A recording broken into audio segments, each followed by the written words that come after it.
This is Books and Things, and I am Tom.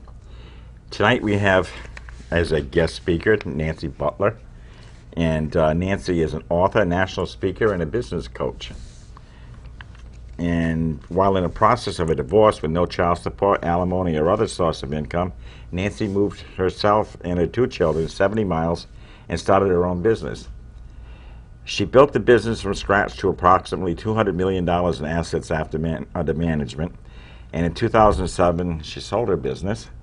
And Nancy is now a national speaker and coach to help business owners do a better job for their clients and improve their bottom line. And she speaks to individuals, helping them to live a successful life and realize their dreams. She has been quoted in many local and national publications, including USA Today and The Day, and has been a speaker for major corporations such as Pfizer, General Dynamics, and Dow Chemical, and has also been a guest on several TV shows and radio call-in shows. Nancy's first book is coming out in September, and she just does a lot of things. I'd like you to meet Nancy Butler. Well, thanks, Tom. Thanks for having me. So tell me about this business that you built all by yourself. I'm just curious. Okay. Well, first of all, I knew that I needed to do something. I mean, I was going to be on my own for the first time in my life. I went from living with my parents to being married. So I had never been on my own a day in my life, and now I was going to have not only me to support, but 2 children as well. With no alimony, child support, or any other source of income, I had to figure out what I wanted to be when I grew up. So I did move 70 miles away because I moved back to the area I'm from, which is Waterford, Connecticut. Okay. And at that time, I was offered a position, a salaried position that was higher pay than I had ever had in my life, but I realized I didn't want a job, I wanted a career. I needed something that was long-term, and the way they were hiring me was the top of the ladder. So there really wasn't any place to go after that, and I was like 31 years old, and I didn't want to start out at the top. I wanted a place to grow. So I figured the only way I could really do that would be to do it on my own. Really tough. I mean, I had $4,000 to my name. I had just moved here. I knew very few people. It was really, really difficult, but anything that's worth having quite often is difficult, and you just need to work at it. That's true.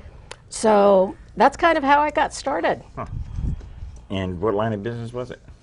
I set up a financial planning and asset management business, which is really interesting because I had never owned a CD in my life, never even heard of it, never owned a mutual fund, didn't know what an annuity was. I had no clue about stocks, bonds, UITs, REITs, or any of the other things that I now know a lot about.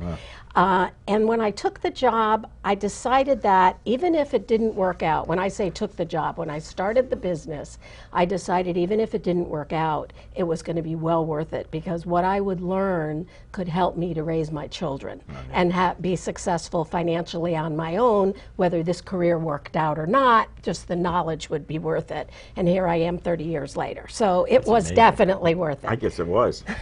That's fantastic. Now, I know from the notes that you sent me that you don't like to read books, and now you're an author. Yeah, it's really weird. It is kind of strange. The reason I'm an author is so many people have told me that because of my unique background that I really ought to write a book. So I started writing a book, and then I'm thinking, well, this is really odd because I never read books. I mean, I listen to them. I have a GPS that I can connect to my computer, and I download books on tape all the time. And I'm in the car a lot. So in the last couple of years, I've probably listened to over 400 books, but I don't physically own any, and I don't sit and read books. But now I'm writing one. So you should like Kindle. No, because then I have to gotta sit read and it. read that too. So, but if I'm in the car driving somewhere, to me that's kind of a waste of time, and at least I can accomplish something by reading a book or listening to a book, That's I should fantastic. say. It's interesting because I didn't read that much either when I wrote my first book, but I do read a lot of books now. I read a lot of mysteries. I love mysteries. And now, what? Tell us about your book. I know it's coming out in September. Yes. Again, everyone told me, so many people told me I should write about my background. And as I'm writing this book, I started thinking, you know, my family and my close friends would really want to know about everything I'm writing. But who the heck else would care about my background? And that I really needed to make this book be more than just an autobiography. Right. So I decided that I would write it in sections so that each chapter is like a chapter in my life, but then it also explains what I got out of it, what you can get out of it, some quotes that I've come out with now that I live my life by that has helped me to get to the next level. So it's really kind of a motivational book, too.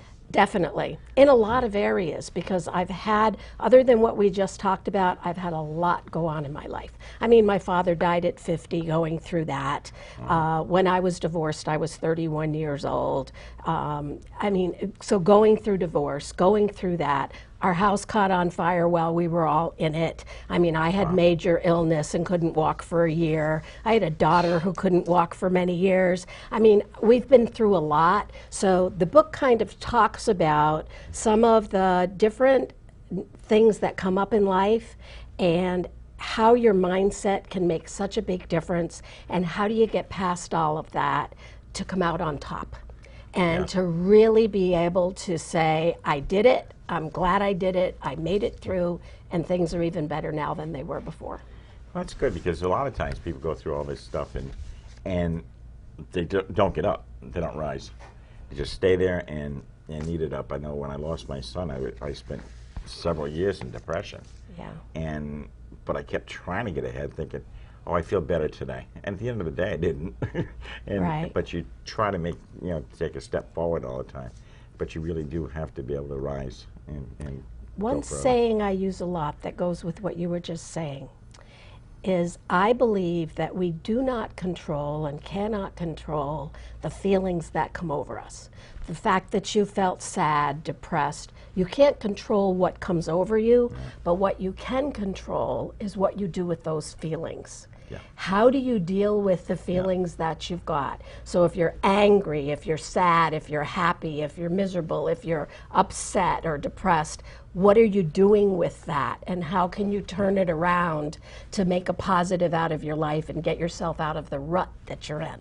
Exactly. I mean, I was at a point where on the verge of suicide at one point. And so how do you turn it around and start thinking differently? Yeah. And that's a lot of what the book will talk about too. Well, I'm looking forward to it. We'll have you back on after the book comes out. Okay. Probably be like November, December, but that's okay. Getting booked, but I'd love to be able to find out more about it. Now, you worked at with financial planning and asset management, and then as you said, you never owned a CD. But now, what is it you're doing now? Exactly. I know you've been a guest at one of my CAPA meetings, and I really still don't know what you really do. Okay, and you're not the first person that has said that to me. So here's how this all works, and then I'll answer the question of exactly what am I doing now. Okay. About 12 years before I sold my business, I knew that at some point I would want to retire. So I started interviewing other financial advisors to bring into my practice so I could train them, bring them up to speed, and find someone that I could feel comfortable turning my clients over to, with the thought of I would retire. So that was my goal. Yeah. I'm extremely planning oriented. So I started that 12 years early, and then I did find the right person. And 6 years before my last day of work, I signed legal documents stating when my last day of work was going to be, had the practice purchased, had the calculation of how we determine what it's worth, all of that figured out with the goal of the next day I would retire. My goal was to make Hall of Fame through our home office, through our head company, and then retire. I made Hall of Fame December 31st, 06, which is something only about 100 people in over 100 years have made, so it's nice. Wow. And then January 2nd, 07 is when I sold the practice. That's when my legal documents said I would leave. Yeah. So once I did that, I'm not one that can sit around and do nothing. I mean, I was 50, 60 hours a week one day and then nothing the next. And that's just not going to happen. That's just not me. You're a type A person. Yes, I am. So I decided that with all the knowledge that I've built up over the years and being able to handle going through divorce, handle raising children on my own, handle building my own finances, building a business, running a business, helping. I had 1,200 clients when I sold the practice, helping them be financially successful. I didn't want to die with all this knowledge. So I decided that I would be a national speaker and start helping others to be successful in life, build their businesses and be successful. So to answer your question, what am I doing now? I'm doing several things. The first thing is I am a national speaker, and I do speak to all different groups all over the country. Secondly, I am a business coach, so I'm a paid coach to a lot of financial planning and other practices in different parts of the country where they pay me to coach them on how to get their business to the next level. What's really nice about it is I do not have a contract with any of them. I tell them I only wanted them to pay me while they're getting value. The day they're not getting value from me, they're gone. And all of them have been with me since I started. So it's really, really nice. That's neat. The other thing that I'm doing is I wrote the book, as you know, and I watch my grandchildren twice a week and 4 weeks in the summer, which I've been doing for 15 years. I look after my 88-year-old mother, which I've been doing for the last 10 years. I look after her every day. So there's a lot going on. And in order to keep my licenses, I have to have about 30 continuing education credits a year. And I contacted all the schools that I was going to get those credits. I've been here 30 years. I know everything those teachers are talking about. So now I teach the credits, and then I don't have to pay to go. They pay me to go, and I still get my credits. It works out very well. Yes, it I'm does. not squeezing in. So a long answer to a short question. What am I doing now? That's what I'm doing now. Wow. That's amazing, because I know you're very busy, and I can see why. I mean, you don't have too much time to breathe. This is true, yeah. But you know, a busy person doesn't have time to dwell on the other junk in life either. Right. Because you're just too busy. I can't deal with that. Keep going. I can't handle negativity. No, it's such a drop. Yes. There's too much going on, and I can't imagine people having nothing to do or can't. I mean, to me, no matter what, there's always something. Yeah. It's like politics. It's so much negative. I mean, I turn it all off now. I really don't care anymore. But negative is, it's just, you can't be negative. And you got to smile, you got to laugh. And laughing, every day on the computer, I get jokes, and I answer and say, that's the first laugh of the day. Because you want to laugh. I don't want to start it off with a sad story or something. I just want to laugh. That's the only reason I look at my emails. And but it's fascinating what you do. I'm reading through your notes here, and I think, wow, you have just been doing it all. Now, tell us about Above All Else. Above All Else is two things. It's the name of the business that I started when I sold my other business. Okay. So it's my national speaking business. To tie it all together, it's also the name of the book. So the name of the book is Above All Else, Success in Life and Business. This is a picture of the cover of the book because I don't have them physically in my hands yet. I will have them next month. But I thought it would be great to tie it together. So the name of the business is Above All Else, Success in Life and Business. There is a website with that exact same name, so it all flows through. Yeah, I noticed the website, www.aboveallelse.org. And you can go on there and learn all about Above All Else. And as a matter of fact, they're flashing it on the screen now. The computer just gives so many different values to it. You know, it's great to sit there and play games and things, but I can't do that. It drives me crazy. I like to do the crossword puzzle in the morning, and that's about it. But there's so many ways to get on there with Facebook and Twitter, and you're on all of them, which doesn't surprise me at all. But LinkedIn and what's the other one? YouTube MySpace and Skype. YouTube. Oh my word! I'm still trying to learn YouTube because I'm trying Pinterest to and Pinterest. I don't even know what that is. I belong to it. Okay. I have no idea how to work that thing.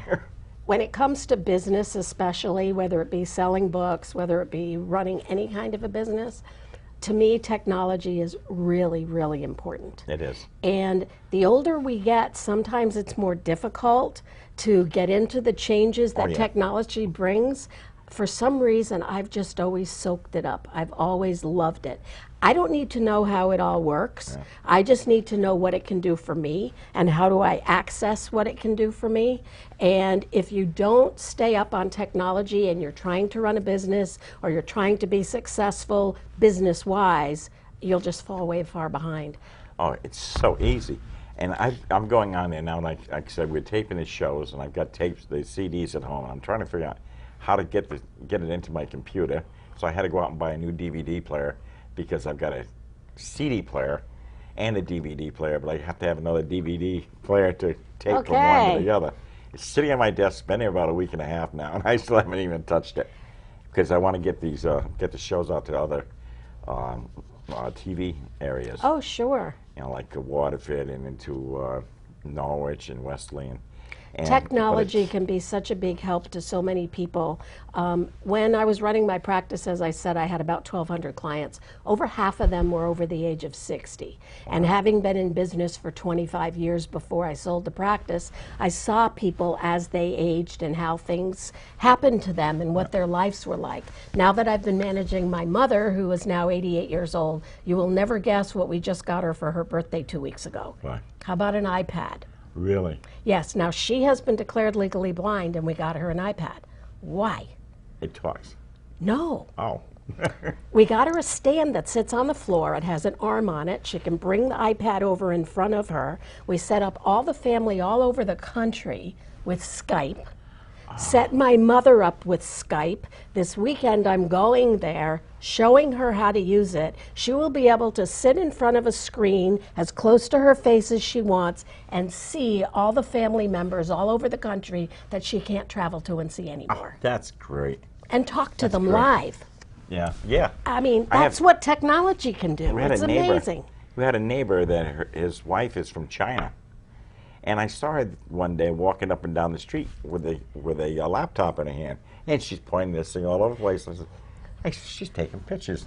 She was talking to her parents in China, and this is the house next door, and she's showing them what the neighborhood was like. It's amazing. It's unbelievable. That's why I say, don't be afraid of technology. And you don't have to know how it works. You don't have to know all the intricacies about it. You just need to know how to do what you need to know. And so like with my mother, I was thinking we would download books, we would download newspapers because she's insistent she's going to read my book when it comes out. And I know with the iPad I can make the print really huge so that she might be able to do that. Yeah. So it's a matter of just knowing what's out there, what's available. And if I think about it, when I started in '81 in this business, there were no computers, there were no cell phones. I typed all my financial plans on a typewriter. A typewriter. And whited it out. And whited it out.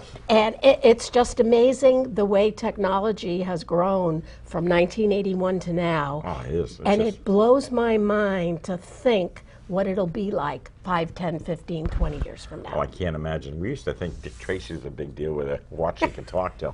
Now, look, they've got him. You got a phone that takes pictures. And right.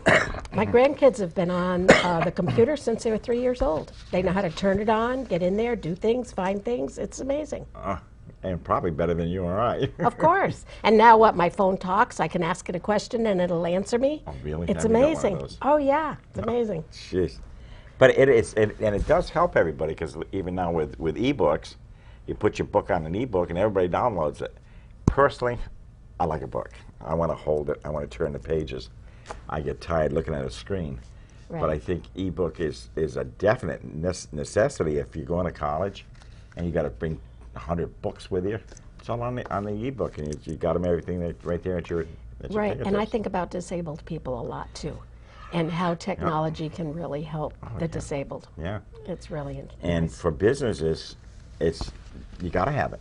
Right. You have to, because you can set something up there. I don't know how many books I've sold on eBay. I mean, not on eBay, but on the computer through Facebook. Mm-hmm. Put a picture of the book up there, and I get 2 or 3 requests. And wow, that's not bad. But you can contact people all over the world, and it's just right.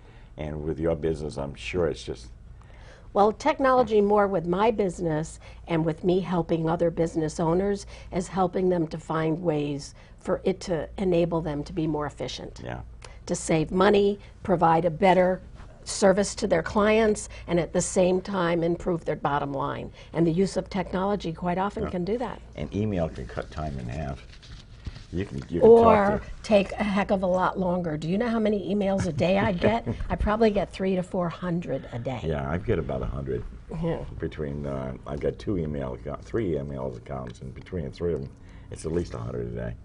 I'm extremely systems oriented, so I work with businesses to help them set up systems on how to manage all of that and get right to the bottom line of what they need to do to be successful and how to get rid of the rest. Yeah, yeah, because there's a lot of junk mail out there. I've always had a saying in running my business, I only touch things once. I will not touch something twice. So for example, if a client calls in, I am not to be given a note that says client called in, give them a call back. That's not going to happen. The staff will be fired. Yeah. Instead, the note should say, client called, here's what they called about. I've researched it for you. Here's some information. I set up a phone appointment for you. This is when they're going to call you for you to answer this question, and here's the paperwork you need. Wow. I touch it once. Yeah, and that saves you a lot of work because that's what you're paying them for. That's what I'm paying them for, and then I can give better service to clients, and I can see more people to bring more money into the business at the same time. Because I'm not doing $5 or $10 an hour jobs. I'm doing the work that I should be doing. Yeah, exactly. That's fantastic.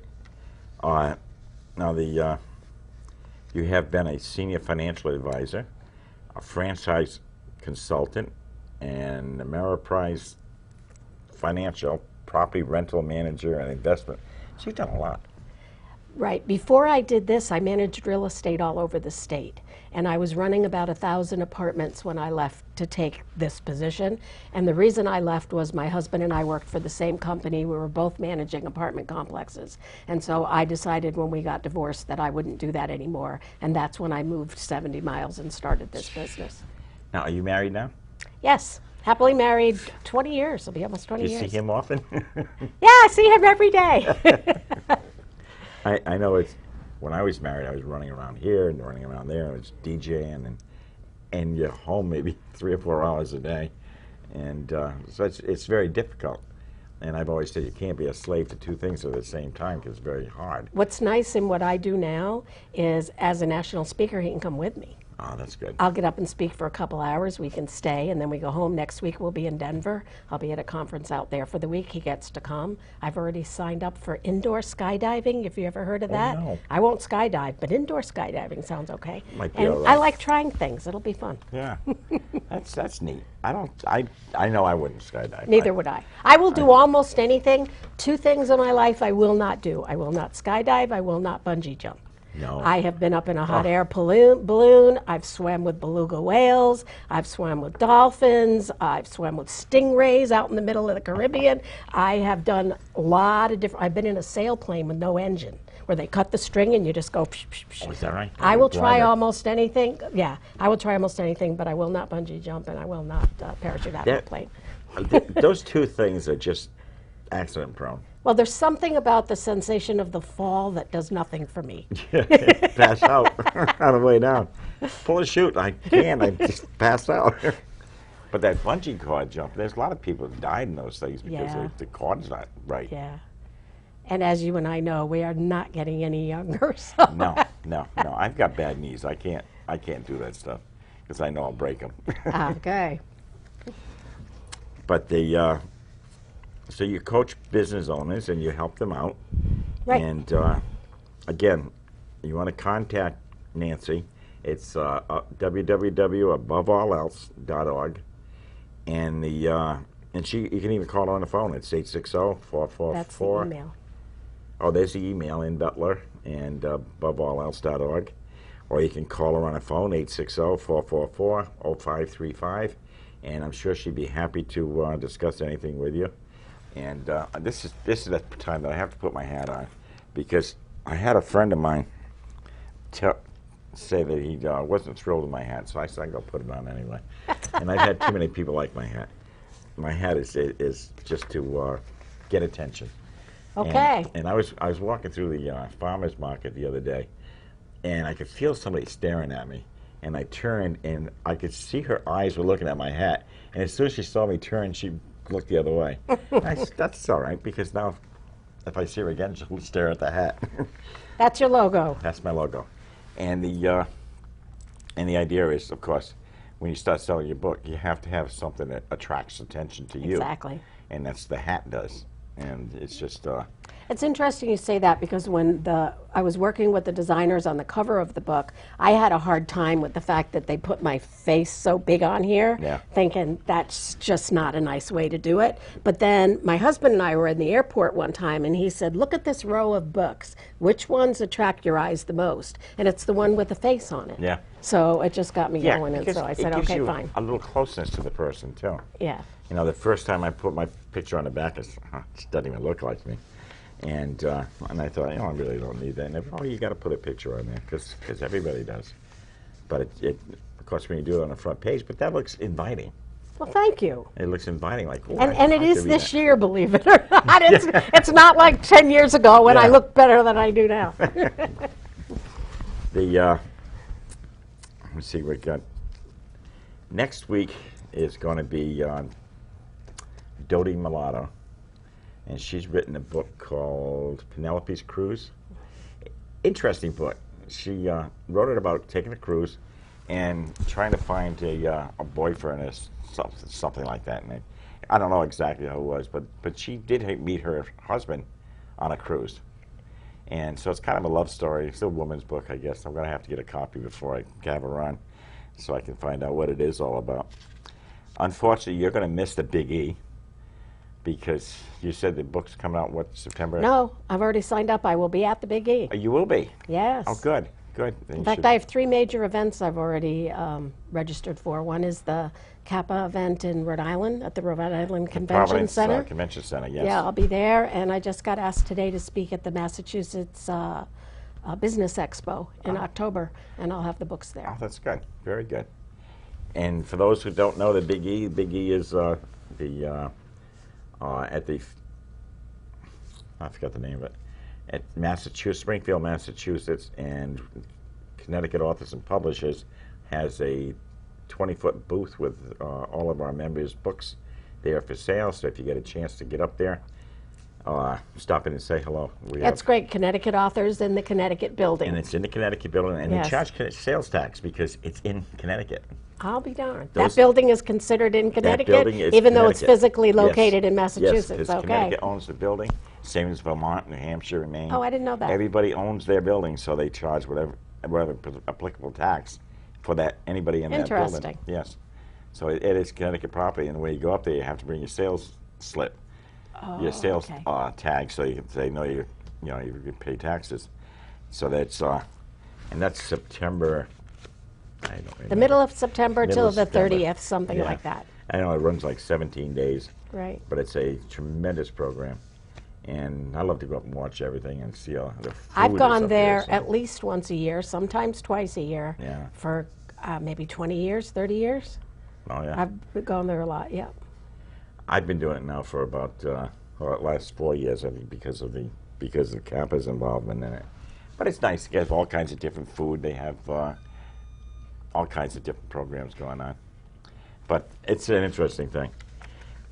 Anyway, next week, come see us, and Dodie will be here, and I'll be here. And we're on Thursday nights at 9 o'clock every week.